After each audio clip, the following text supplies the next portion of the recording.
பேர் BMW car வச்சிருப்பேன், Benz வச்சிருப்பேன்.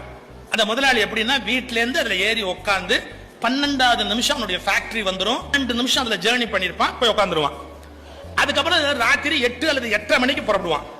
அப்ப மறுபடியும் அந்த கார்ல ஏறி உட்காந்து ஒரு 12 நிமிஷம் வீட்டுல போய் அப்படியே இறங்கிடுவான். 24 நிமிஷம் தான் அந்த பென்ஸ். அவனுக்கு ஒரு டிரைவர் இருப்பான்.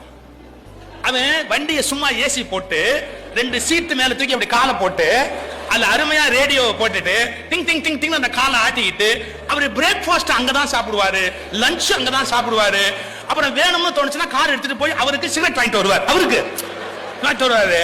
இந்த பென்ஸ் காருக்கு ஓனர் மட்டும்தான் முதலாளிய ஒழிய வாழ்நாள் முழுக்க அனுபவிக்கிற யோகம் யாருக்குன்னு கேட்டா அவர் டிரைவருக்கு தான். கடவுள் அந்த பென்ஸ முதலாளிக்கு படைக்கல, அவருக்கு தான் படைச்சு வச்சிருக்கிறார். யாரு அனுபவிச்சாங்கிறது தானே சார் முக்கியம். அப்ப வாழ்க்கை என்பது நீங்கள் சேகரிப்பது அல்ல, குவிப்பது அல்ல, வாழ்ந்து அனுபவிப்பது.